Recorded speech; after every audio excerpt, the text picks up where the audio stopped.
வணக்கம். இன்றைய முக்கிய செய்திகள். குழந்தைகள் தினத்தை முன்னிட்டு சமூக சேவகர் சார்லஸ் மார்ட்டின் வழிகாட்டுதலின்படி புதுவை அரசு பொது மருத்துவமனையில் தேசிய மக்கள் மன்றம் சார்பில் இரத்த தான முகாம் நடைபெற்றது. தேசிய மக்கள் மன்ற நிர்வாகி மதன் தலைமையில் நடைபெற்ற இரத்த தான முகாமில் 25க்கும் மேற்பட்ட தேசிய மக்கள் மன்றத்தினர் பங்கேற்றனர்.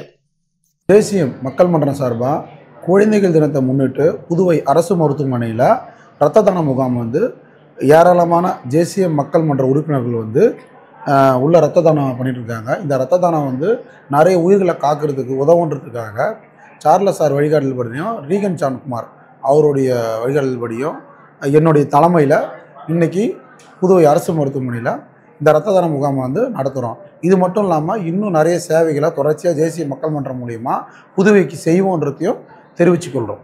புதுவை திருபுவனை தொகுதியின் கொத்தம்புரி நத்தம், திருவாண்டார் கோவில், சன்னியாசிக்குப்பம் பகுதிகளில் மீன்பாதையில் இடையூறாக இருந்த மரக்கிளைகளை அகற்றும் பணியில் எம்எல்ஏ அங்காளன் மற்றும் தேசிய மக்கள் மன்ற நிர்வாகிகள் ஈடுபட்டனர்.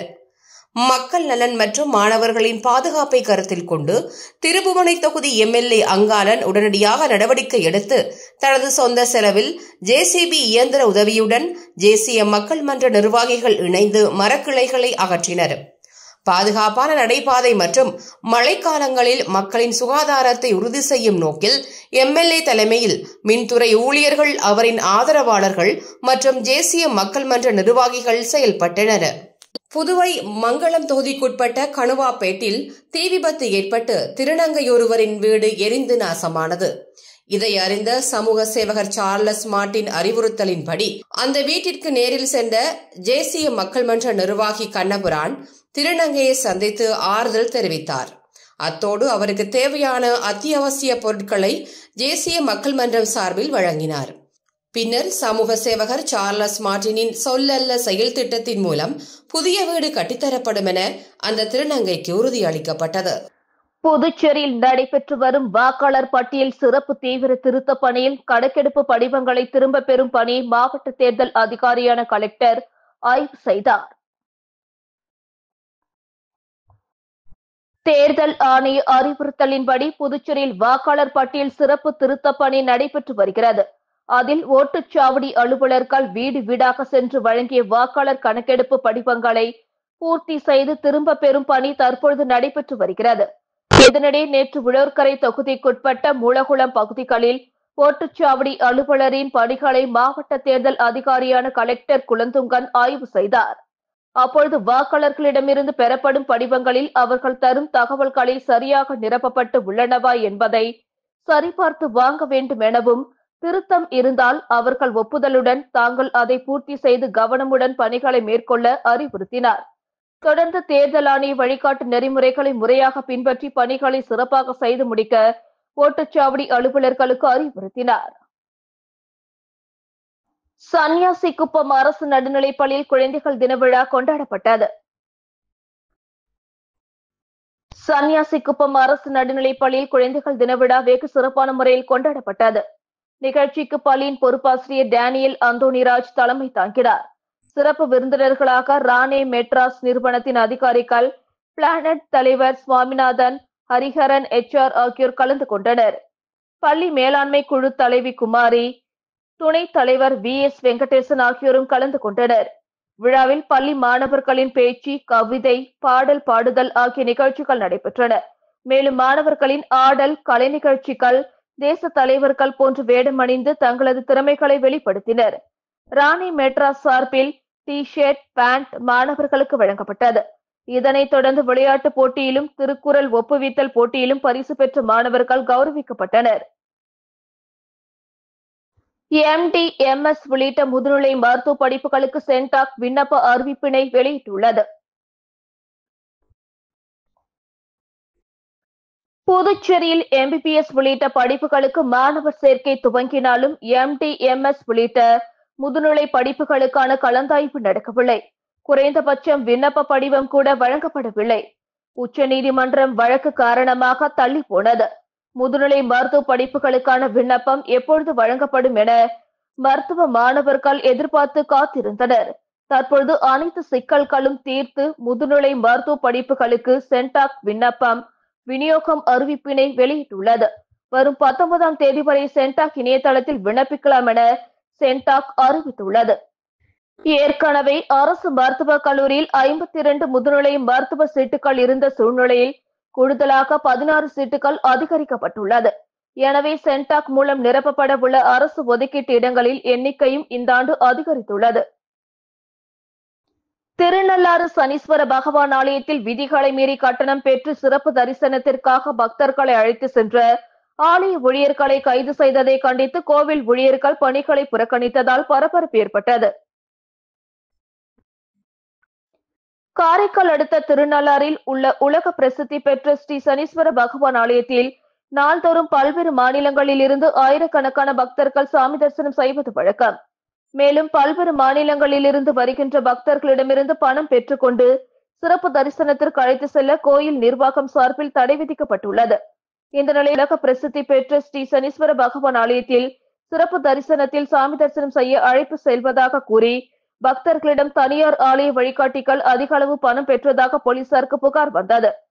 இதனைத் தொடர்ந்து இன்று காரைக்கால் மாவட்ட சிறப்பு பிரிவு போலீசார் ஆலயத்தில் பக்தர்களிடமிருந்து பணம் பெற்றுக்கொண்டு சிறப்பு தரிசனத்திற்கு அழைத்து சென்ற ஆலய ஊழியர்கள் 2 மற்றும் தனியார் ஆலய வழிகாட்டிகள் 6 பேரை கைது செய்து விசாரணைக்காக திருநள்ளாறு காவல் நிலையத்திற்கு அழைத்து சென்றதால் பரபரப்பு ஏற்பட்டது.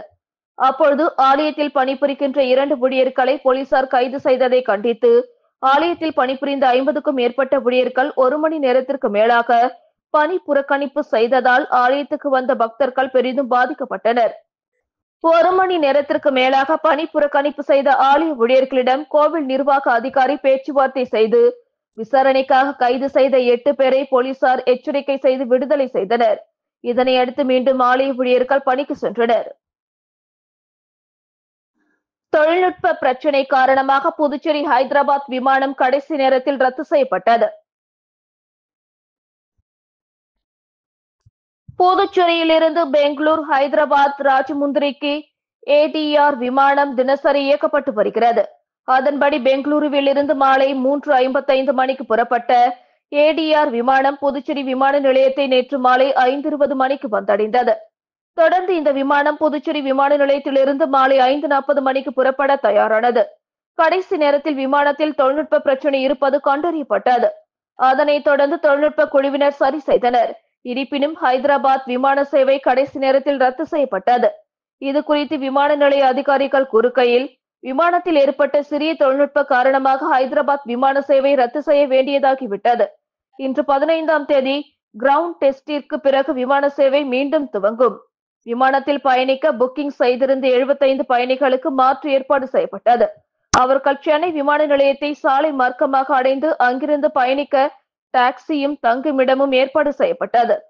விமான பயணத்தை கேன்சல் செய்தவர்களுக்கு முழு கட்டணம் அளிக்கப்பட்டது என்றனர். பீகார் சட்டமன்ற தேர்தல் வெற்றியை தொடர்ந்து வில்லியனூரில் பொதுமக்களுக்கு இனிப்புகள் வழங்கி கொண்டாடப்பட்டது. பீகார் சட்டமன்ற தேர்தலில் பாஜக கூட்டணி அமோக வெற்றி பெற்று மீண்டும் ஆட்சியை கைப்பற்றியது. இந்த மாபெரும் வெற்றியை நாடு முழுவதும் பாஜகவினர் மற்றும் கூட்டணி கட்சியினர் கொண்டாடி வருகின்றனர். அதன் ஒரு பகுதியாக வில்லியனூர் MGR சிலை பைபாஸ் ரோடு அருகே பாஜகவினர் பீகார் சட்டமன்ற தேர்தல் வெற்றியை பட்டாசு வெடித்து இனிப்புகள் வழங்கி கொண்டாடினர். நிகழ்ச்சிக்கு பாஜக வில்லியனூர் தொகுதி தலைவர் தாமரை செல்வம் தலைமை தாங்கினார். இதில் வில்லியனூர் தொகுதி பொறுப்பாளர் செல்வ கணபதி, திருபுவனை தொகுதி பொறுப்பாளர் தட்சிணாமூர்த்தி, மங்களம் தொகுதி பொறுப்பாளர் கண்ணபிரான், வில்லியனூர் மாவட்ட தலைவர் அனிதா, துணைத் தலைவர் பாண்டுரங்கன் உட்பட பாஜகவினர் கலந்து கொண்டு நிகழ்ச்சியில் பட்டாசு வெடித்து பொதுமக்களுக்கு இனிப்புகள் வழங்கப்பட்டன.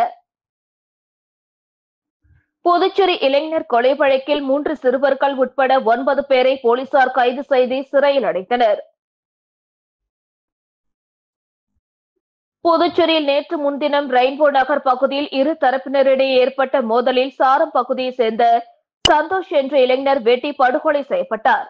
இது தொடர்பாக பெரியகடை போலீசார் வழக்கு பதிவு செய்து விசாரணை மேற்கொண்டனர். விசாரணையில் டிவி நகரை சேர்ந்த ஹானஸ்ராஜ் என்பவருக்கும் சந்தோஷுக்கும் முன்விரோதம் இருந்ததாகவும் அதன் காரணமாக கொலை நடந்தது தெரிய வந்தது.